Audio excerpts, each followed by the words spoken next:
Darkcast Network. The light shines brightest on our indie podcasts. Welcome to Creepy Tapas, where we do the opposite of deep dives and bring you tiny tastes of terror connected by a common ingredient. True stories to haunt and chill you and the pop culture they inspired. Or at least the movies and books that remind us of them. Join us as we descend into darkness, beginning with the lighter side of our weekly topic, and wrapping with a full dark, no stars account of terror, madness, murder, and more. It's Creepy Tapas, y'all. A 2016 poll found that more Americans are afraid of clowns than believe in climate change. I would believe it. People say that they are more afraid of being attacked by a clown than a terrorist and would even prefer to face their own death than be confronted with one in a dark alley. What? Yeah, I'd rather die than see a clown. Okay, that's a little dramatic, but whatever. Everybody seems to agree they're kind of nightmare fuel. I mean, they can be, yes. But why? And was it always? What made these once innocuous and comical friends of society icons of terror and misery? What real truths lie beyond the imagination in a world where reality is often more haunting than fiction? Come along, ghoul fiends, as we descend into darkness on today's episode of Creepy Tapas.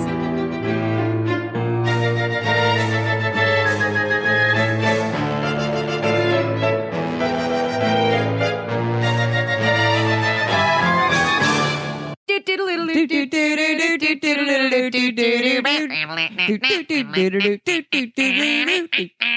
are gonna die because clowns are gonna kill you. They're going to get you in your sleep.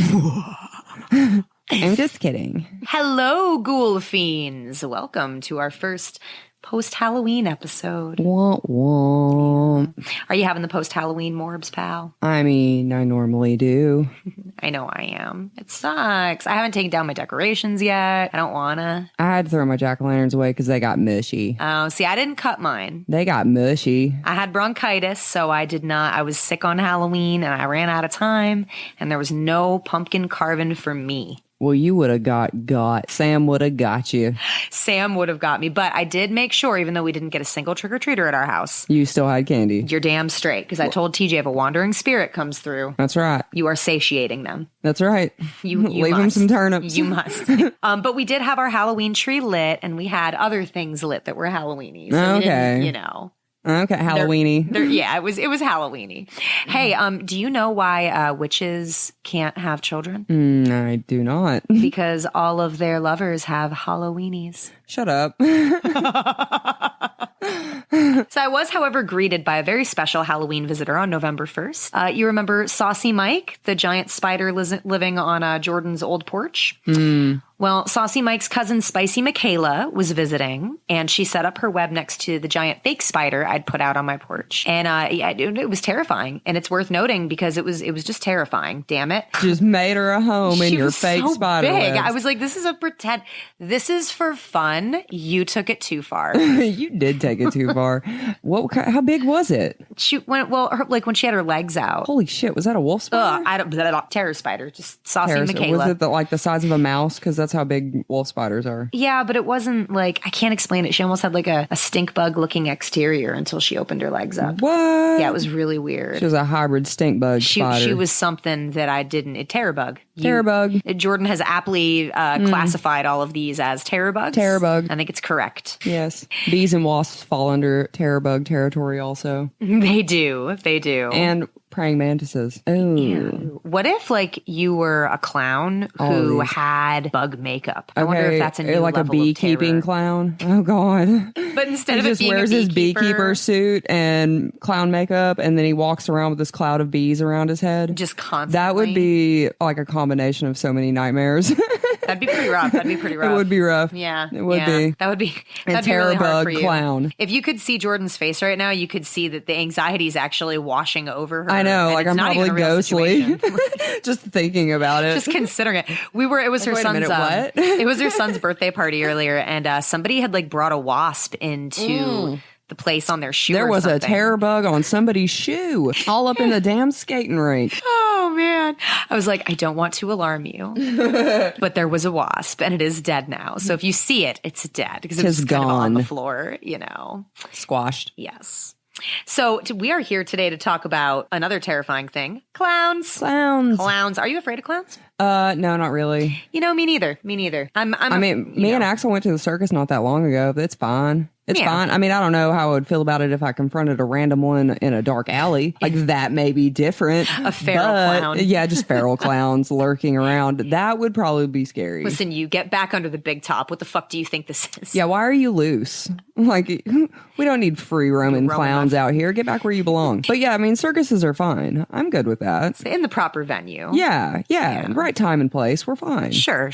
Maybe out of that time and place, it would be scary. I don't know. I've never confronted it. Yeah, I don't know that that's ever been a thing. On Halloween, I've seen them. But again, I feel like that's a proper venue sort of situation. Yeah, I mean, it's just kind of expected at that point. Something's going to scare you. Right? Yeah, absolutely. Somebody's going to overdo it. Have some like amazing costume that's terrifying. True. Yeah. And well, especially like, now because Art the Clown and Pennywise are so popular, you see a lot more, there's like been a resurgence of clowns on kids' Halloween costumes. A ton of kids dressed up like Pennywise. Yes, there were a ton. Mm-hmm.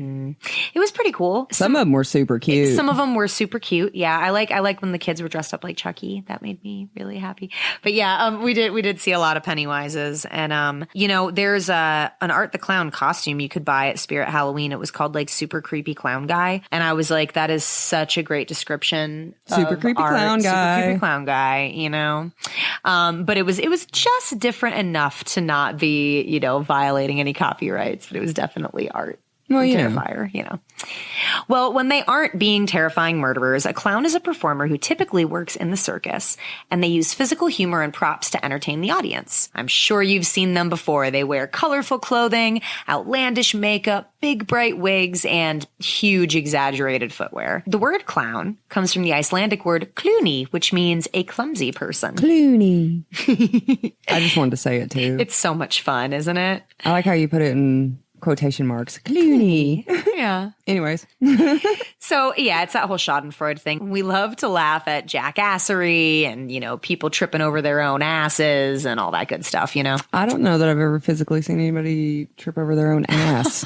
Okay, how saggy would your ass have to be to trip over it? I'm pretty damn saggy. I would imagine. Unless you were real short. I'll ask mine the next time you trip over your ass. We encounter each other. Yeah. Certainly not a modern concept. Clowns can be dated as far back as the 5th dynasty of Egypt, around 2400 BC. Egyptian royals kept African pygmies known as dangas for their amusement. Early clowns were also priests, and their roles were almost inseparable. Yeah, okay. I could see that. Yeah, I know the early Roman clowns did funerals and roasted the dead people at their funerals. Like they made fun of you at the... Yeah, straight up roasted you at your funeral. That's I don't think they were called clowns. I don't remember what the word was, but... That's essentially what's going on there. That's essentially what they were. Clowns of ancient Greece were bald and wore padded clothes to appear larger. I found this really awesome photo of one of them twerking. It's pretty great. We'll post it to our Instagram, but that clown's got a fat ass. Ancient Roman clowns wore pointed hats and were the butts of the jokes.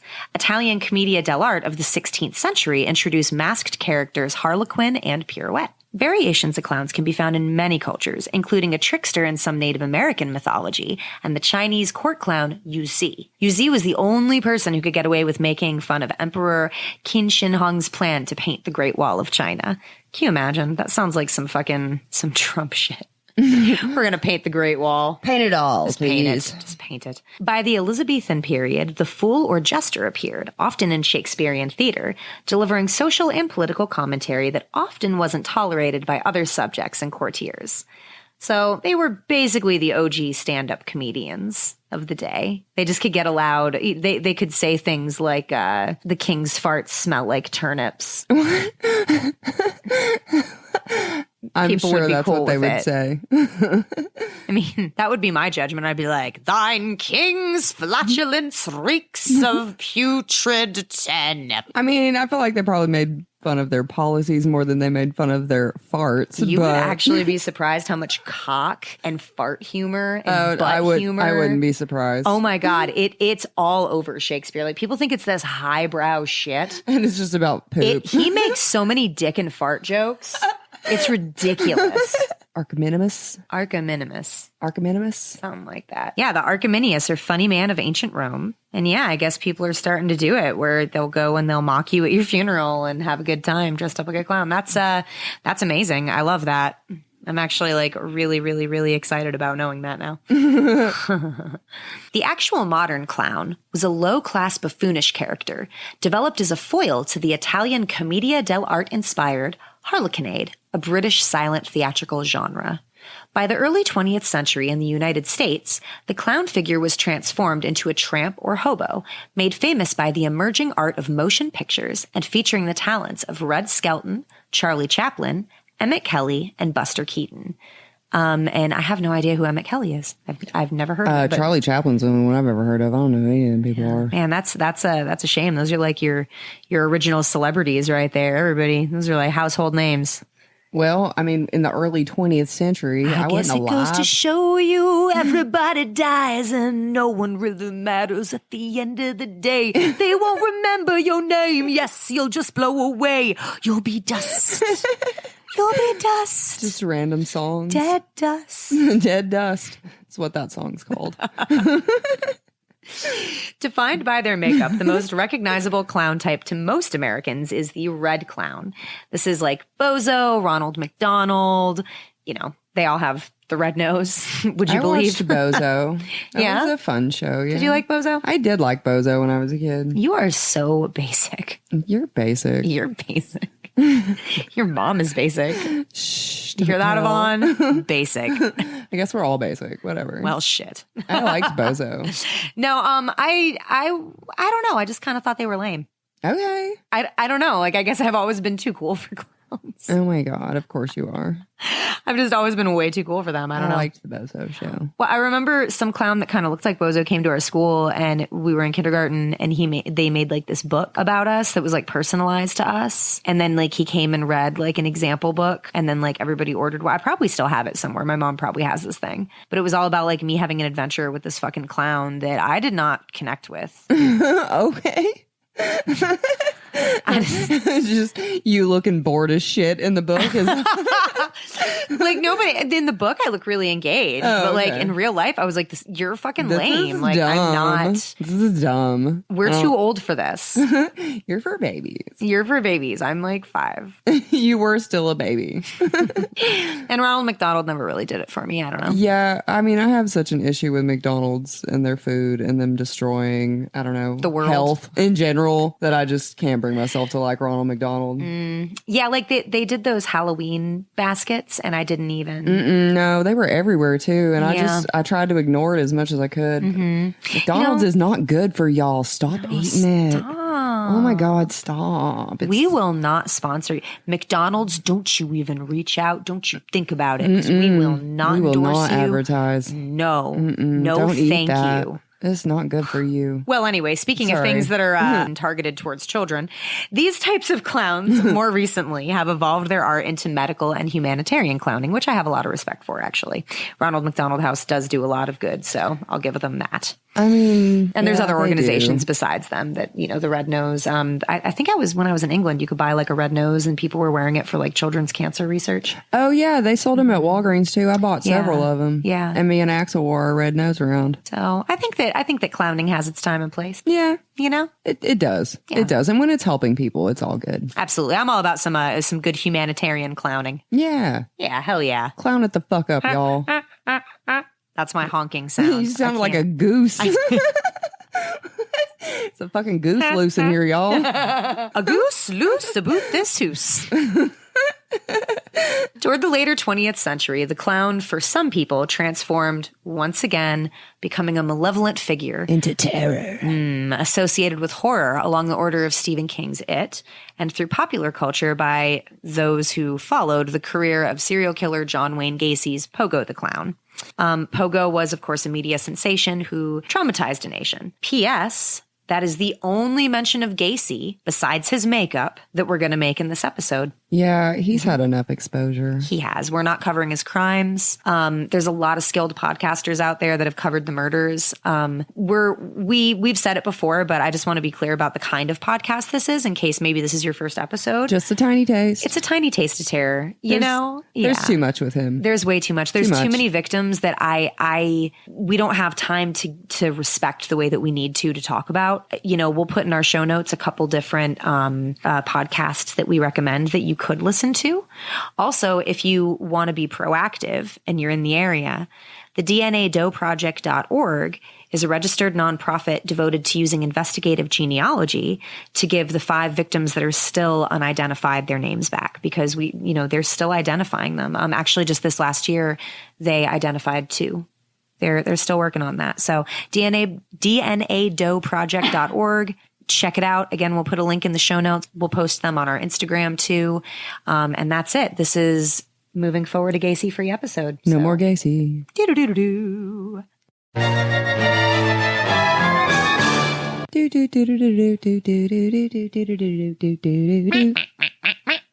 Boop boop. Send in the clowns. You said there'd be clowns. From the depths of hell. You motherfucker, you lied, didn't you? I don't see any clowns.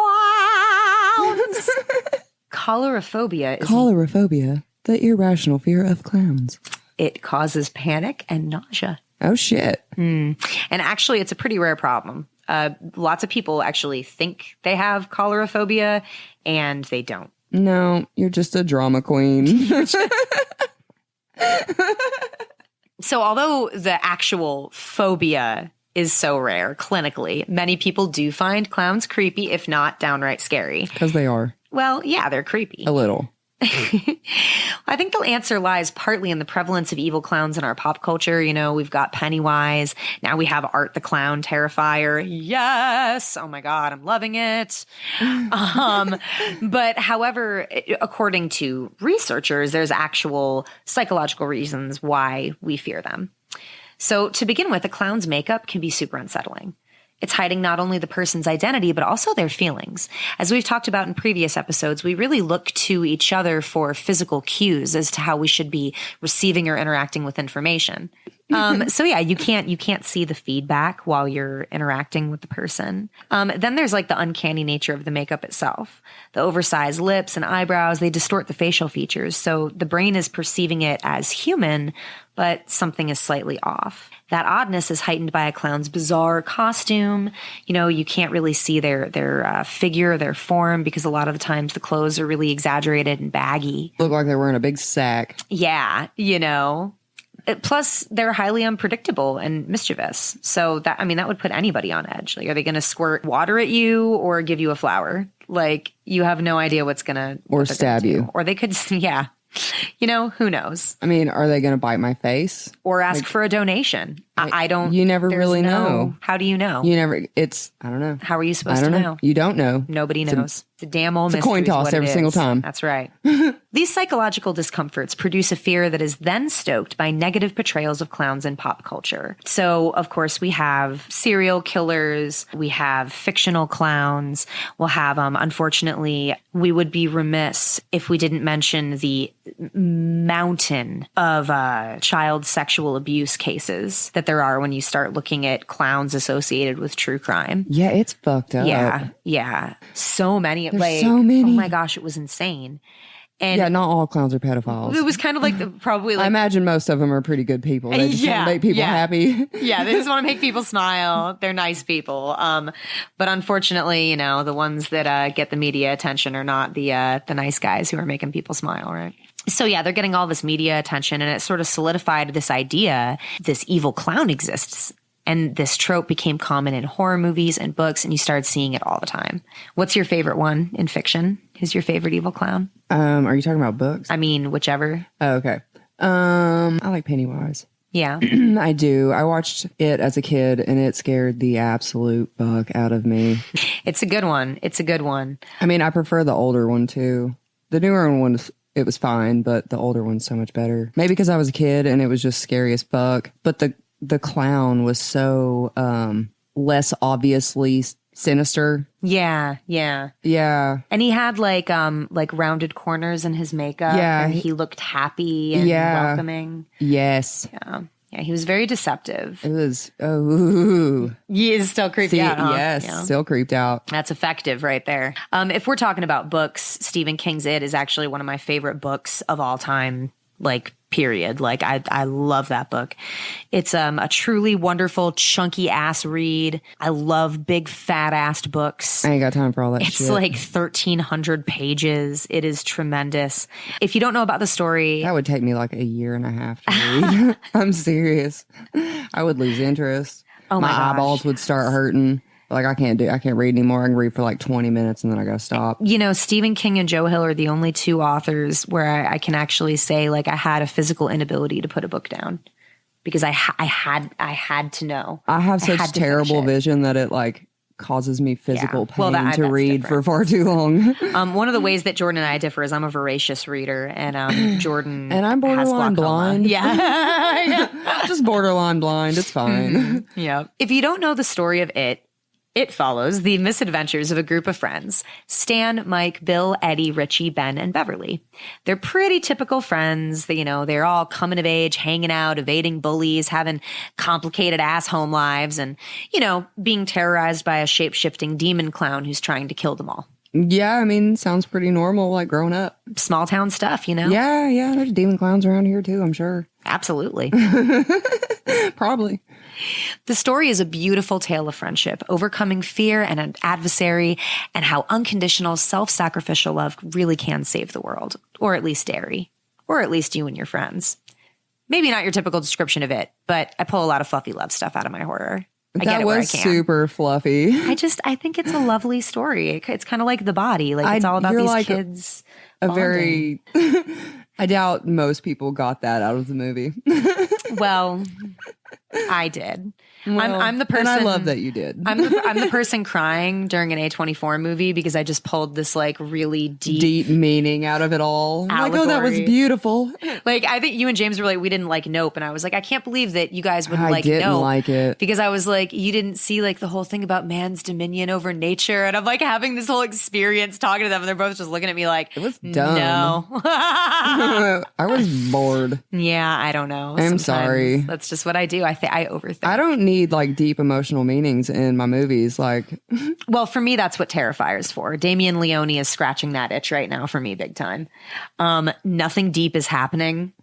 I'm good with that. In Terrifier, I'm good. I saw the first one. I haven't seen the second one yet. Oh my God, it's so good. But we're going to get into that in a minute. Okay, we're going to get into that in a minute. We got pump the brakes on that shit for a minute. There have been 2 screen adaptations of it. We've got 1986's film starring the incomparable Tim Curry, who it's amazing. It was, in my opinion, better. Yeah. I really feel like the older one was so much creepier. The clown was so unassuming, and then all of a sudden he was this big terror bug in the sewer. Well, it certainly is iconic, and I know a lot of people attribute Tim Curry's performance of Pennywise as to like the whole reason that they're scared of clowns. Well, it had tiny little me scared. Well, the remakes are a little scarier to me. I really like what Skarsgård has brought to the role of Pennywise. I do like his darker, more sinister version.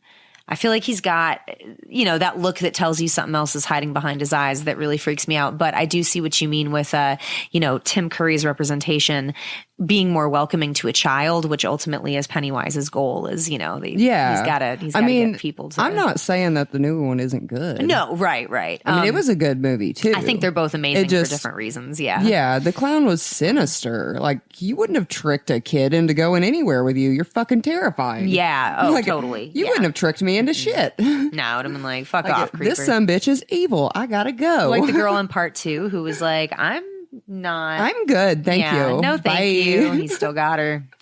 Well, oh, son of a bitch, what are you gonna do? But yeah, I really enjoyed both versions. I like that the second one was a little bit closer to the book because I did really, like I said, I love the book. There's some topics that they'll just never broach, and that's fine. It's really hard, I think, sometimes to adapt Stephen King because so much of his stories happen from an inner monologue, and it's really hard to convey an inner monologue on screen with actors. unless I it's like could a see dream that. sequence or something. Yeah, okay. And it's really difficult. But anyway, yeah, I love it. I love both of them. Have you ever seen Vulgar? It's by View Askew, Kevin Smith's production company. I have not. Well, it's a totally different kind of creepy clown.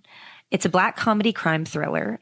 He made it in 2000, and you know Brian O'Halloran, the guy who plays Dante in Clerks? Yes. Okay, yes. He's the protagonist. His name is Will. He finds himself in this really bad financial position working as a birthday party clown. So he's living with his mom and he needs more money. So he has this really stupid idea that he's going to be a bachelor party clown. Time out. What? Who the fuck hires a clown for a bachelor party? Like, Well, who yeah. does that? that not a good idea at all. He's like, oh, maybe it'll be a funny joke. Sure, like, why the fuck not? Yeah, I come before the real entertainment. I could go get drunk with these guys, dressed like a clown. Well, and wear like lingerie and like makeup, but still have his clown face. I don't know that a bunch of dudes wanted to see a clown dude dressed in lingerie, do they? I mean, you tell us, listener, I'm not sure. creepytapas@gmail.com. I don't know that. I don't know. That sounds real weird, y'all. Well, the movie is amazing, and I don't want to give anything away, but he does eventually get hired, and that's when the movie starts to really kick off. Because there's a bunch of fucking weirdos that hired a clown, right? Yeah, a bunch of fucking weirdos. You'll have to check it out. It's an awesome movie. It's called Vulgar. Also, I'm wearing the shirt today, Killer Clowns from Outer Space. Oh, yeah, you are. It's got dog hair all over it. Yes, it does, because I've got my baby with me. This is leaning hard into one of my favorite subgenres. I love rubber monsters. I love rubber monsters. Just campy horror movies. It's just amazing. They're so much fun. They are fun. They're so not really much fun. scary. No. And Killer Clowns has so much for you if like you just want to have a good time and watch like a really like classic 80s gore fest that looks ridiculous. It's just ridiculous. It's special. Yeah. It is pretty special. And of course, we got to talk about my favorite new member of the murderous freak family of horror ghouls, Art the motherfucking Clown. Nice. I love Art. I love him so much.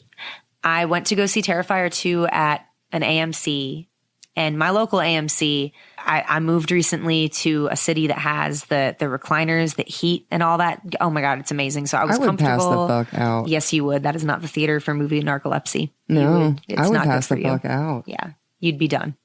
Okay. I give you 10 minutes. She'd be like, oh If I made it that long. my gosh, yeah, no, it's so lovely. Oh, I love it so much. So anyway, Anyways. it was like a sold out showing, and I've never really been to a sold out showing before because I've lived in a small town for so long.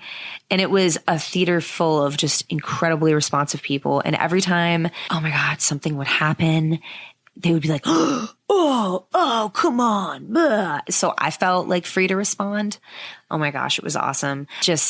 It was awesome. And Art, you know, he's slashing and hacking and bleaching and salting through this 2.5 hour fucking just like assault on everybody. And it was just amazing. I really loved it. And I wish that they would release all of the Terrifiers in theaters and that I could always see them in a full theater with very sensitive people. With sensitive people? Yeah. Well, apparently people vomited and passed out and walked out and all kinds of shit. Yeah. There's like a 3-minute scene that happens that's pretty intense. Puking during movies. You know, okay, so he has this one, I think the one that freaked everyone out the most. Damien Leone was talking about in an interview how he saw a photo of, what is her name? Jack the Ripper's last victim. Marie Jeanette Kelly. Yep. Okay. So Damien Leone saw a picture of her, which is one of like the earliest crime scene photos. So unfortunately I've seen it too. Don't recommend Googling it, but if you're Pretty anything brutal. like me and you just heard that, I'm sure you're doing it right now. So It's pretty brutal. sorry about that. Anyway, so Sorry, not sorry. Yeah.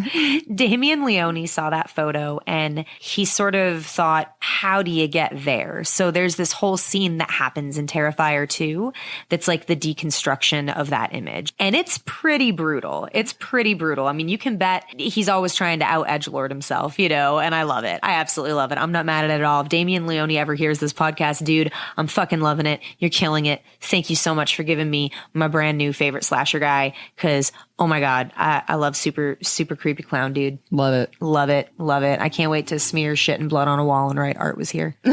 Don't smear shit on walls. That's gross. So excited. That's fucking gross. Well, movies influence people, so Well, don't do that. Also, some cool shit to know here is there was no major studio backing to Terrifier 2. It was mostly crowdfunded, but it blew out the box office. It had a $250,000 budget, but then it had an $18 million opening weekend. And dude. Hell yeah. Yeah. Fuck yeah.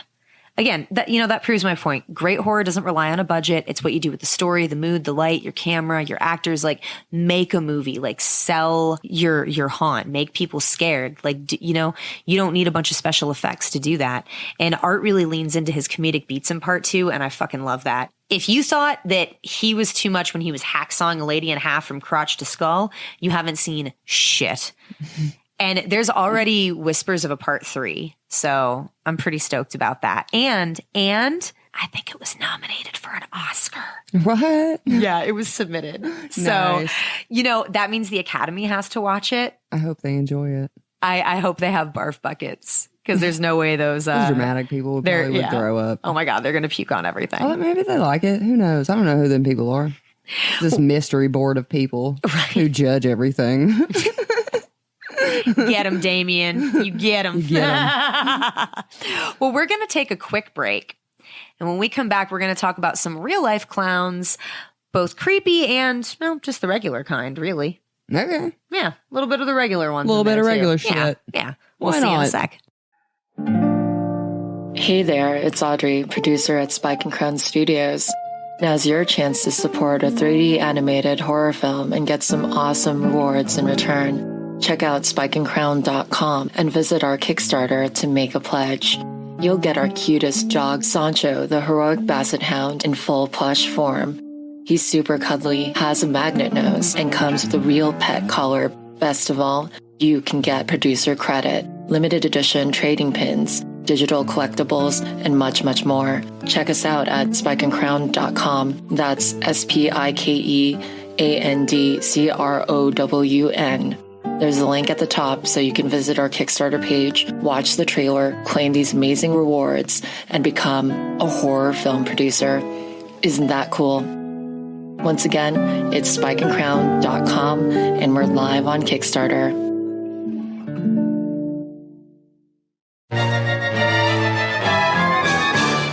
Now we are back. Are we? Hey, what's up, everybody? What's good? What's going on? So, all this hype about clowns being terrifying is happening in tandem with people who still clown as a hobby or even as a full-time profession. Can you imagine? Must suck. Yeah, dude. People are using your work uniform to hurt people. And the trust that's established with your work uniform, to hurt people. Are clowns trustworthy? I mean... there was a time. Okay. There was a time. That time is not... I don't think anymore. I mean, I guess if you're at a circus, it's probably okay. Again, in the right setting. Children's hospital. Yeah, that would probably be all right. I mean, they're still good people. Yeah, absolutely. Still good people. Well, eventually those lines blur and people start looking at all clowns like they're serial killers or child abusers, and there goes your livelihood. I could see that. Yeah. Well, a real professional clown, Jerry Cloutz of Springfield, Illinois, had to retire a name he'd been entertaining with for years. It was not because folks were afraid of a fictional character. Jerry's clown sadly shared a name with a truly evil entity. Eamon Paul Carlock Jr. was a police officer and an ex-minister who also clowned professionally in the Springfield, Illinois area at the same time as Jerry and also went by the same name, Klutzo the Clown. Both of them were named that? Yep. Okay. Clowning in the same area at the same time. Bunch of damn people clowning around in the same area with the same name. Klutzo. Gotcha. Yep. So we got Jury and we've got Paul. Okay. So although the name is where the similarities end, Paul was caught in with child pornography on his phone. Oh, that's not funny. And was later discovered to have even more on his laptop and in his house.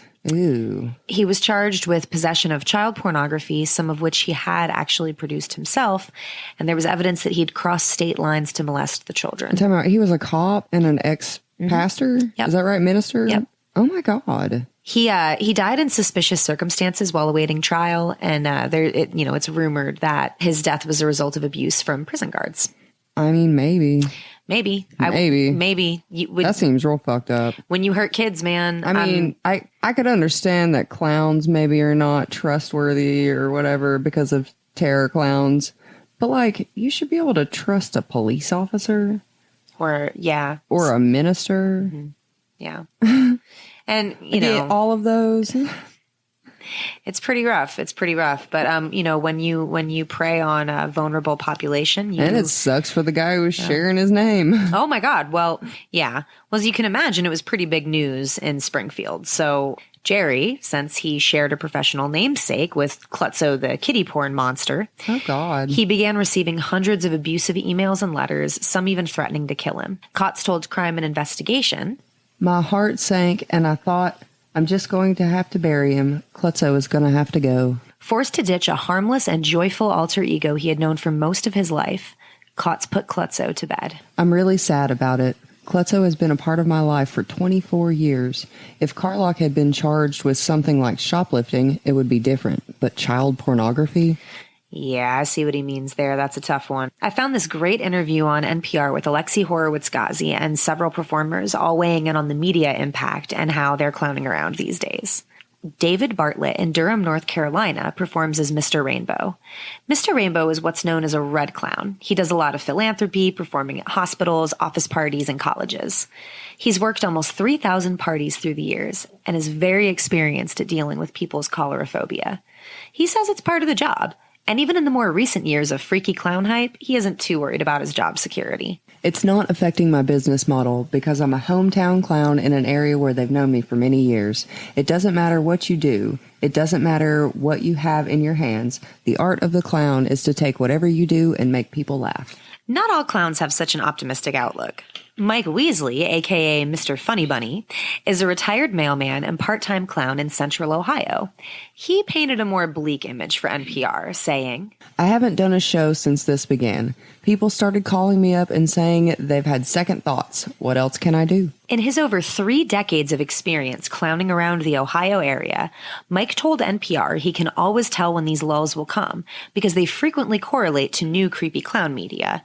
Really anything about weird clowns in the news. He cited the 2016 creepy clown sightings particularly bad because of social media. Stories spread faster, there's more copycats, and, it's the internet, so I'm sure a lot was exaggerated. Probably. Yeah. Lori Hurley and her family are all pro-clowns in St. Paul, Minnesota.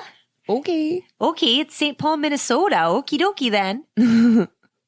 Well, they all took a huge financial hit, didn't they? And business was down about 20%. Oh, yeah. Oh, yeah? Oh, yeah. When Oh, all these yeah. people were seeing all these clowns, I do know. Oh, yeah. No, it was real bad. So performing as Half Pint, Lori's husband was Oscar, and her kids are Teaspoon, Little Squirt, and Thumper. Little Squirt. Little Squirt. I just love that so much. Mm-hmm. Lori told NPR, "Because I'm a clown, I can see the bright side in the humor in anything. But there's a real problem when people can't distinguish the difference between the real clowns and the people who dress up as clowns with the intent to scare. When we have people call and cancel bookings, it hurts my family. When I'm driving down the road as a clown and people are looking at me like I'm that bad, evil, scary clown, and they've just heard on the radio how they should take matters into their own hands, suddenly my safety is jeopardized, as is my children. Because underneath the makeup, for the real clowns, we're real people with real families and real jobs." what does Mr. Rainbow, a.k.a. David Bartlett, say? "Make them laugh. Go back to the basics with what clowning is, and they will know who you are." Now, if you were by chance living under a rock in 2016, when all these creepy clown sightings are being referenced, I remember there were rumors of this clown in the north that was just like walking around like Staten Island and New Jersey and New York City, and like it would just be in like the subway waving at people like randomly. Just like a big creeper clown? Yeah, just like a clown, just in the wild, like a feral I remember clown. hearing in the news like people were dressing up like clowns and like driving around waving knives at people, and that shit was kind of creepy. Yes, fuck that. Fuck that.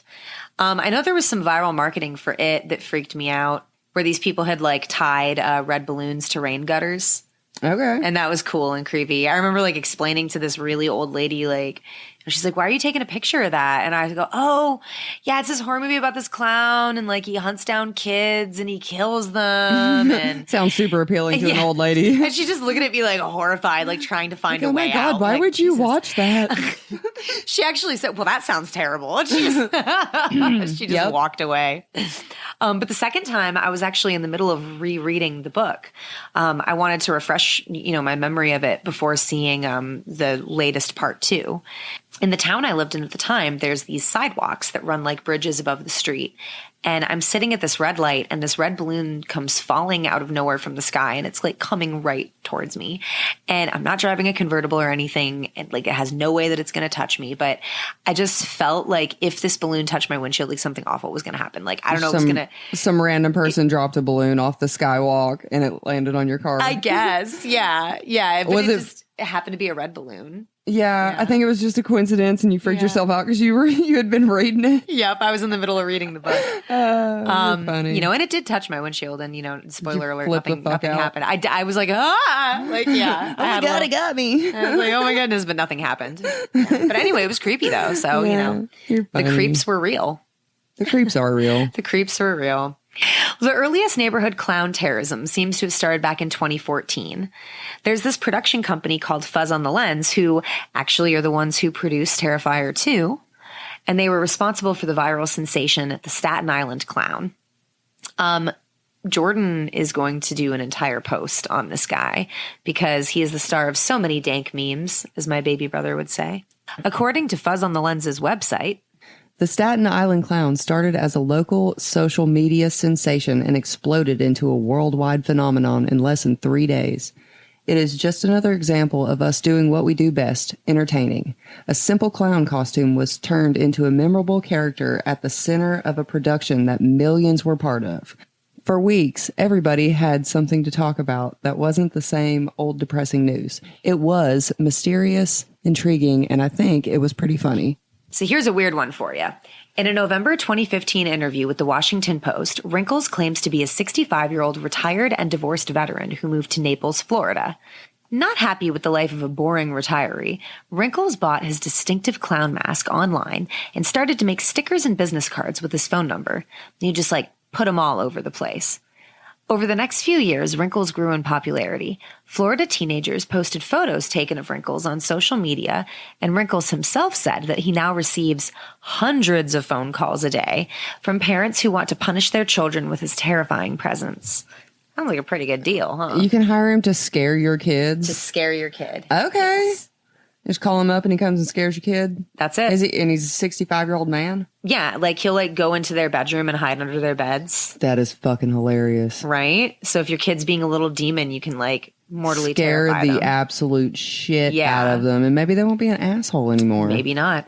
They're like, oh, my life wasn't so bad after all. It's a pretty enterprising idea. It is a pretty good idea. In the 2019 documentary Wrinkles the Clown, the claims were debunked.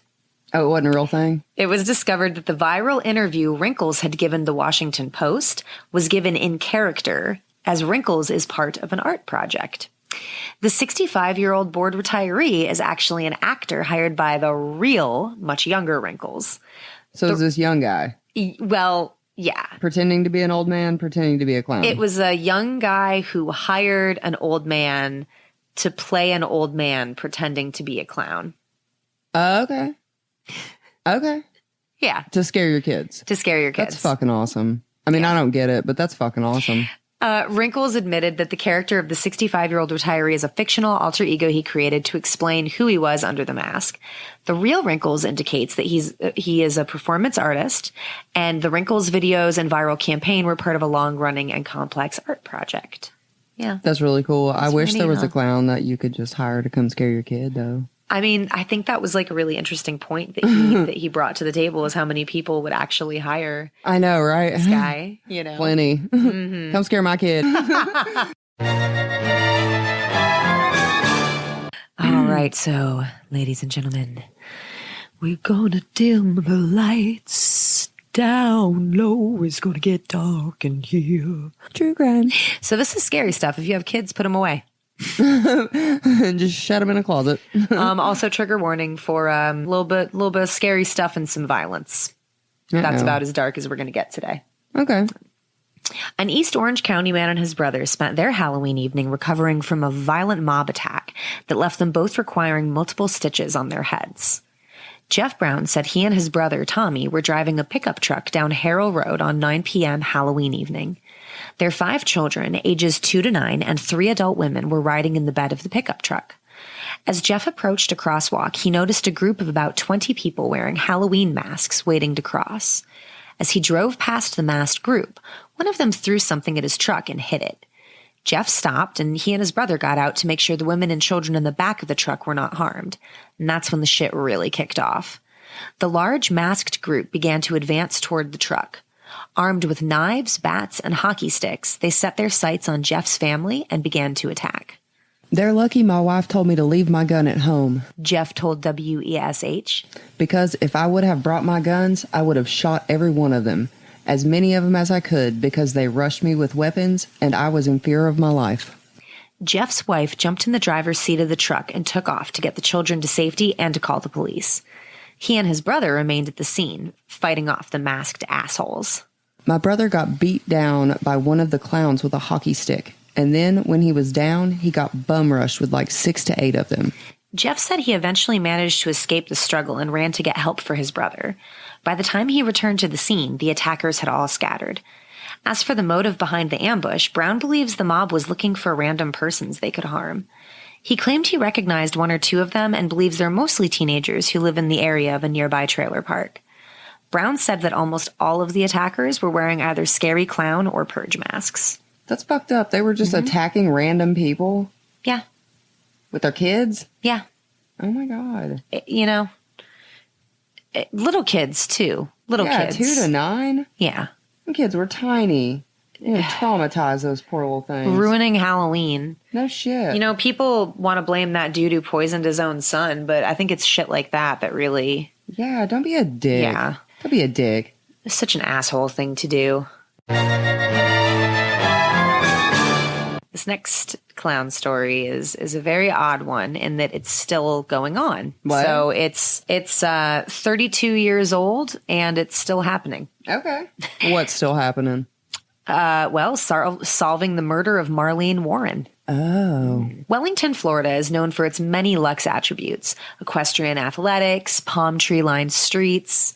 And 32 years ago, it became known for something more sinister. It was home to the killer clown murder. Bum, bum, bum. Dun, dun, dun, May 26, 1990, Marlene Warren was enjoying a peaceful morning in her home located within the Aero Club community in Palm Beach, Florida. Marlene's son was visiting with several of his friends, and they were all gathered around eating breakfast and chatting. At 10:45 a.m., the white Chrysler LeBaron pulled in. Marlene had no way of knowing this unexpected visitor would be fatal. A person dressed as a clown, wearing a red nose, a flamboyant orange-haired wig, and big bright face paint, exited the sedan and walked to the home's front door. The person dressed as the clown was carrying a flower arrangement and 2 balloons. One balloon had a picture of Snow White, and the other was emblazoned with the words, "You're the greatest." An unsuspecting Warren, seeing the offering, responded, saying, "Oh, how pretty," before she was met with her tragic fate. Neighbor Bill Kramer was out walking his dog when he heard what he thought sounded. It sounded like a nail gun, the kind you used in construction. He was also quoted saying, Some very upset young people came running out saying something on the order of, "They've shot Joey's mother." Kramer said. My wife said, "Stay there, I'll call 911. So what was going on here? I don't know. Upon Marlene accepting the flowers and balloons, the clown drew a gun and shot her in the face at point blank range. Oh, God. The shooter then calmly walked back to their car and drove away without incident. Police would later find the white sedan the suspect drove abandoned in a parking lot. Marlene Warren's husband, Michael Warren, who ran a used car lot and rental car agency, said he was on his way to a Miami racetrack at the time of the shooting. Marlene's parents told 2020 they were shocked by the news that Marlene was killed, and they didn't know anyone who would want to hurt their daughter. They described the middle child of their 3 as outgoing, friendly, and loving. She was a hardworking businesswoman who owned around 20 rental properties and worked as a cargo ship inspector. A loving mother with a radiant smile, Marlene's mother said of her daughter, "She would do anything for anybody." While neighbors reminisced that she was a great person, someone we would trust with anything we've got. Well-liked and well-respected in the community, it was a sad shock to many how Marlene's murder would go unsolved for 3 decades. Relatives told the Palm Beach Post in 2000 that Marlene Warren, who was 40 when she was murdered, speculated her husband was having extramarital affairs and wanted a divorce. However, the car lot they owned and many other properties were registered in Marlene's name, so she feared what might happen if she left. Marlene allegedly told her mother shortly before her murder. If anything happens to me, Mike did it. 1 year after Marlene Warren's death, detectives identified a woman named Sheila Keene as a suspect, but she was not arrested due to lack of evidence. At the time of the murder, Sheila ran a business repossessing cars, and she frequently worked with Michael Warren. Although Michael denied having an affair with Sheila, or anyone for that matter, Marlene Warren's parents claimed their daughter had previously told them she was struggling in her marriage and suspected infidelity. Now, I tend to not want to do a lot of speculating, but I think, her husband wasn't a clean man who was on the up and up. Maybe he was sneaking around. Michael Warren was eventually charged in a totally separate case in 1994. He was convicted of racketeering and odometer tampering and served 3.5 years in prison before he was released in 1997. And you know what else he was up to? What did he do? Marrying Sheila Keene in 2002. What? Yep, sure did. So I'm just going to leave that there before giving you the rest of the story. Like, what a fucking guy. And in the nearly 30 years that had passed where his wife's murder is going cold, Sheila Keene had married Michael Warren in a Las Vegas chapel wedding in 2002. They moved to Abington, Virginia. They built a home and they ran a fast food restaurant called the Purple Cow in Kingsport, Tennessee. Oh, shit. Yeah, it's still there.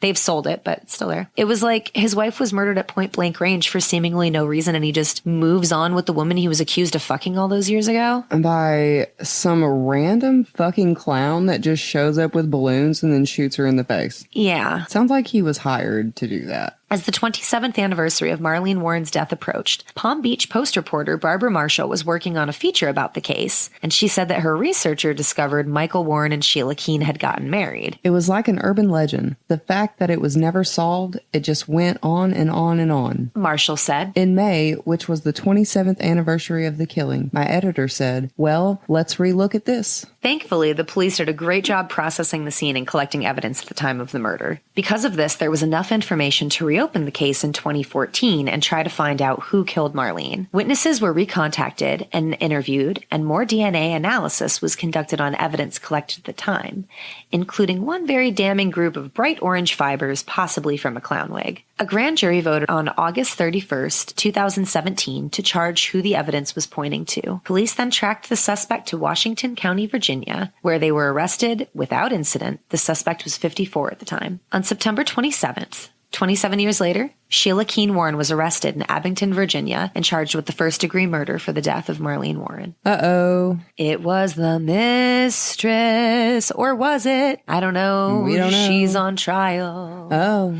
But you can bet Marlene's parents had some words about this. I turned angry when I heard Mike had married Sheila. She said, She killed my daughter, and then he marries her. There's got to be something there. Sheila Keene Warren was extradited to Palm Beach County and is currently being held as her trial commences. The Associated Press said that Sheila Warren vehemently denies killing Marlene Warren and will plead not guilty. Marlene's stepfather had confronted Michael regarding his suspicions. I told him, I said, Mike, I don't think that you done it, but I know pretty damn well that you know more than you're letting out. And he says, honest, Bill, he says, I don't know, and then we changed the subject. Marlene's mother added, Sheila got away with it for so long, you can't tell me that he didn't know. No way in heck. If there's a hell, I hope she rots in it. Marlene was a good person. And it's just a shame that somebody took her away from us. Nobody deserves that. State Attorney Dave Ehrenberg, whose office is prosecuting Sheila Keene Warren for murder, said that his office is seeking the death penalty. I can't speak specifically to Michael Warren or any of the specific facts of the case, he said. I can just say we're going to investigate anyone who may be culpable and will make a decision on prosecutions as appropriate. So, what apart from some orange wig fibers do we have connecting Sheila Keene to the murder? I'm glad you asked. I didn't, but what? But she is currently standing trial, as I said, so we cannot say she's guilty definitively because she has not been found guilty as of today's date, November 5th, 2022. The Sun-Sentinel described how investigators had compiled evidence, even in the 90s, linking Sheila to the murders, including a witness who positively ID'd Sheila purchasing balloons and flowers at a store less than a mile from her home and just 90 minutes before before Marlene's murder. On top of this, costume store employees recognized Sheila's picture as possibly being someone who had bought a clown outfit, matching the description days before the murder. Investigators were also able to link the white sedan used to drive to Marlene's house to the car business of Marlene's husband, Michael. Traces of the orange wig were found in both the sedan as well as Sheila's home. Maybe in my mind the most disturbing, if not damning thing Sheila did was dress up as the same clown that murdered Marlene to a work Halloween costume party one year. Okay, so she didn't hire somebody. They're saying she straight up dressed like a clown and went and shot her in the face. Yep. Okay. I mean, if she did do that, she is a brutal bitch. She is a fucking... Like, dress up like a clown and I will shoot you. And when you see her mugshot, she's so disgustingly smug about it. Oh, really? Yeah. Uh-oh. Yeah. Look up some pictures of this bitch. I don't know. She hasn't been found guilty. She's like grinning. It's really weird. Like an evil clown. Yeah, kind of. Yeah. Yeah. But I think it was just really tacky that she dressed up like the clown to a Halloween party. Yeah. Like, that's just tacky. You can even find photos of it. Like, they're out there. It's really weird. I mean, people saw the clown that shot Marlene. Yeah, because her son and her son's friends were there. Like, they were witnesses to her murder. Okay, so people saw the clown and the outfit. That's the thing about clowns. You can cover up a body. You can cover up, like, your height. You can cover up your width. You can cover up your facial features. But that's what I'm saying. They would have recognized it the following years if it... The same description. Okay. Yeah, it was the same description. I'm just same trying type to of clown. link all the pieces together. Yeah. You know me. Got to question everything. I just thought it was gross, you know? Yeah, it's kind of tacky. Yeah. Yeah. Whether she did it or not, I'm just saying it was tacky. Sheila was charged with first-degree murder in 2017. The trial seems to be never-ending. It's currently being delayed for the 7th time after the defense received some long-awaited information. On October 12th, prosecutors revealed they had located a clown sighting file, despite their previous claims they had no such documents. The 25-page file contains information related to other reports of clown sightings in the area at the time of Marlene's murder. It reportedly includes the names and contact information related for roughly 40 credible clown sighting leads from around the same time in the same place. I don't know. It sounds like a huge reach. It just sounds like a really huge reach. Well, I mean, maybe it was some random person dressing up like a clown, just killing random people. Maybe it's just a huge coincidence that woman accidentally bought the same costume. And the balloons. I mean, maybe she bought the balloon. Yeah. I don't know. There's a lot of coincidences. There are many coincidences. Well, defense attorneys previously criticized the prosecution for failing to provide them with information that they would customarily receive ahead of trial. Customarily, a criminal prosecution is straightforward. The police investigate a crime, the police arrest a suspect, and then the state prosecutes the suspect. Defense attorneys wrote in previous court papers, according to the Associated Press. The prosecution in this case was not straightforward, they were arguing. Evidence sat in lockup for years, and it has been suggested that the notorious orange wig fiber was originally not part of the scene at all and mysteriously appeared years later. Following the arrest, the police and the state continued their investigation. This backwards prosecution has hampered Miss Sheila Keene Warren's ability to prepare for trial. After the discovery of a clown sighting file, the defense said the new information would take the defense considerable time and resources to investigate. Defense lawyers asked, among other things, for Sheila to be released on house arrest pending trial. The judge denied these requests, and Sheila is still awaiting her trial from the confines of a jail cell. She is now 59, and the verdict awaits her. I wonder what they'll decide. I can't say for sure based off the data available to me that she did it or not, but I think dressing up as the murder clown was gauche as fuck. Yeah. And if nothing else, your Halloween outfits are in poor taste, milady. Yes, if nothing else. If nothing else. Now, here's the part of the episode where we speculate. I kind of think she did it. Kind of. But that's speculation, and I'm not the one sitting well, see, I don't know potentially what the on other death row. 40 sightings involved. Like, right. What was going on there? So many potential things. I mean, if there was like this evil clown just walking around doing a bunch of random shit, maybe she just happened to be a random victim. Maybe. I mean, but yeah, I think that, you know, all that being said, I'm not afraid of clowns. No, I'm not. I'm not. I mean, not in the right setting. Again, I've never encountered a random one in the middle of the night out on the street.